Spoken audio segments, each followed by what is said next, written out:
Mr. Speaker, last week, a government minister was accused of sexually assaulting a young man. I want to quote the victim's account. He says, "He grabbed my arse and then he slowly moved his hand down in front of my groin. I froze." I accept that's not easy listening, but it's a reminder to all those propping up this Prime Minister just how serious the situation is. He knew the accused minister had previously committed predatory behaviour, but he promoted him to a position of power anyway. Why? Prime Minister. Mr. Speaker, that individual, the member for Tamworth, no longer has the Conservative whip. He no longer has a job. He is no longer, as soon as I was made aware of the allegation that he has just read out, Mr. Speaker, and the complaint that was made, he lost his status as a Conservative MP, and he is now the subject, Mr. Speaker, of an independent investigation to the Complaints and Grievances panel. And that is entirely right. And I want to say to him, Mr. Speaker, I want to say to him that I abhor bullying and abuse of power anywhere in Parliament, in this party or in any other party.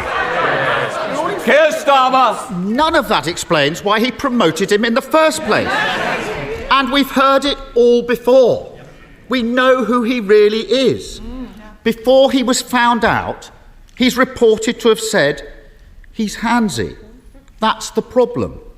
Pincher by name, pincher by nature. Now, has the Prime Minister ever said words to that effect? And I'm not asking for bluster and half-truth. We've all had enough of that. Yes or no? Prime Minister. Mr. Speaker, I'm not going to trivialise what happened. Yes, Mr. Speaker.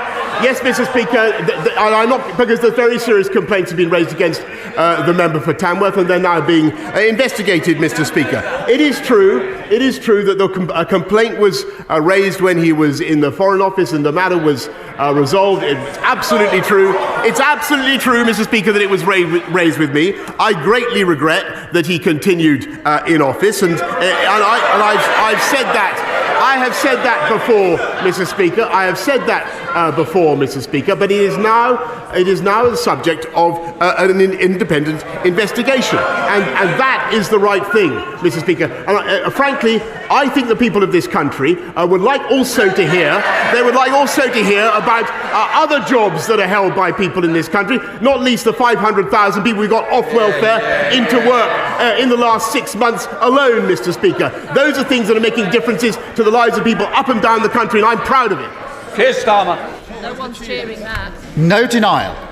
And he says the matter was resolved when he means it was upheld. Exactly. And they're all sitting there as if this is normal behaviour. Exactly.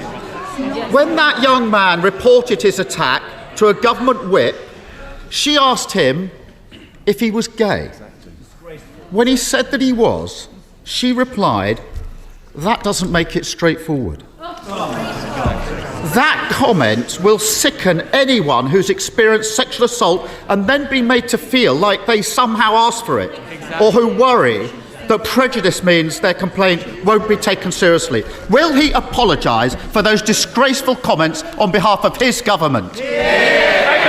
Mr. Speaker, I've already said that I regret very much that the member for Tamworth continued to hold office after the complaint was made against him in the Foreign Office, and it was resolved in the Foreign Office. His apology was accepted, but clearly that was not enough. And in hindsight, Mr. Speaker, I should have realised that he would not change.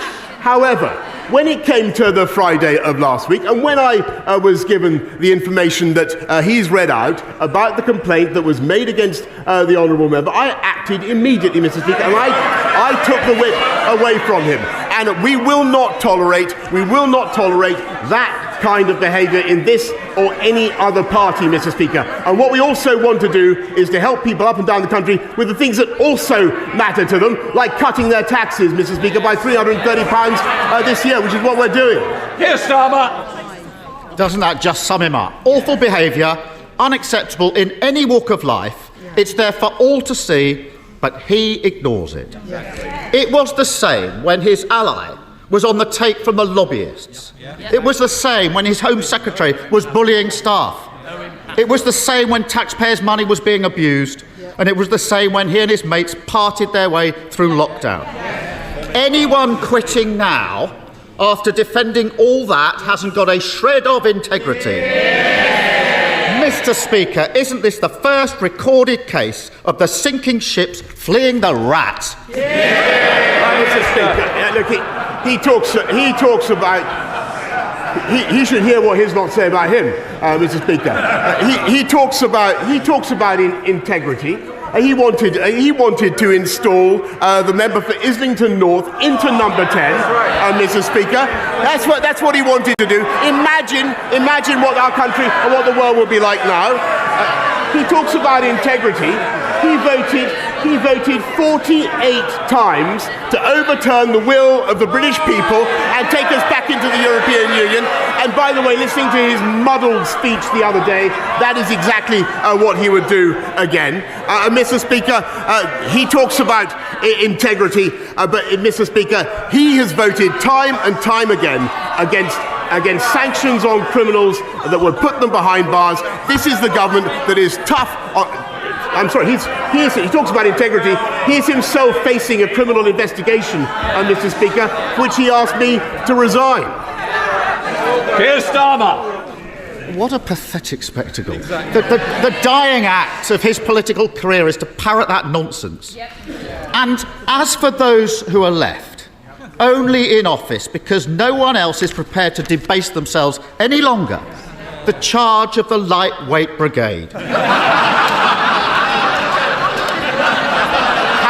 Some self-respect. Mr. Speaker, for a week, he's had them defending his decision to promote a sexual predator. Every day, the lines he's forced them to take have been untrue. First, that he was unaware of any allegation. Untrue. Then, he was unaware of any specific allegation. Untrue. Then he was unaware of any serious specific allegation. And now he wants them to go out and say that he simply forgot that his whip was a sexual predator. Anyone with anything about them would be long gone from his front bench. In the middle of a crisis, doesn't the country deserve better than a Z-list cast of nodding dogs? Prime Minister. Well, Mr. Speaker, it's exactly when times are tough and when the country faces pressures on the economy and pressures on their budgets, Mr. Speaker, and when we have the biggest war in Europe for 80 years, Mr. Speaker, that is exactly the moment that you'd expect a government to continue with its work, not to walk away, Mr. Speaker, and to get on with our job and to focus on the things that matter to the people of this country. And so we're not only cutting taxes today, Mr. Speaker, we're putting £1,200 into every one of the 8 million most vulnerable households in the country, Mr. Speaker, thanks to the strength of our economy and thanks to the decisions that we took, Mr. Speaker, which he opposed at the time. Keir Starmer. The only thing he's delivering is chaos. I started this session with a quote from the young victim in all this, how he froze when he was attacked. When I was prosecuting rapists, I heard that from victims all the time.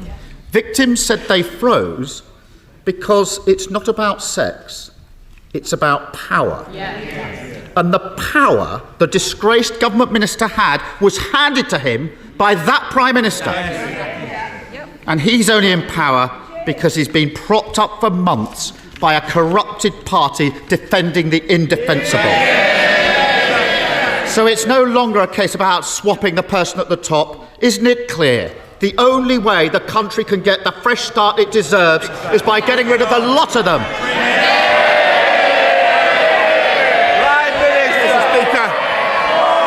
Mr. Speaker, the difference between this...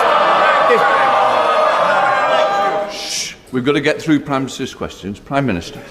Mr. Speaker, the difference between this government and that opposition is we have a plan and they do not. we're getting on with it. They want to focus on this type of issue, Mr. Speaker. We're going to get on with our jobs. We're going to control prices, Mr. Speaker, by not giving in to the union barons. They're paid by the union barons, and they're proud of it. We were the first European country to arm the Ukrainians, Mr. Speaker. I'm proud of that. And those guys, Mr. Speaker, that the party opposite, not only do they want to put Mr. Corbyn into number 10, the member for Islington North, but 8 of them, including the shadow foreign secretary, the shadow deputy leader, and 6 others, voted to get rid of our independent nuclear deterrent, Mr. Speaker. Today we are cutting taxes, we're helping 500,000 people into work, and thanks to the strength of our economy, we're helping people up and down the country, and we are going to continue to deliver on the mandate I was given. Johnny Mercer!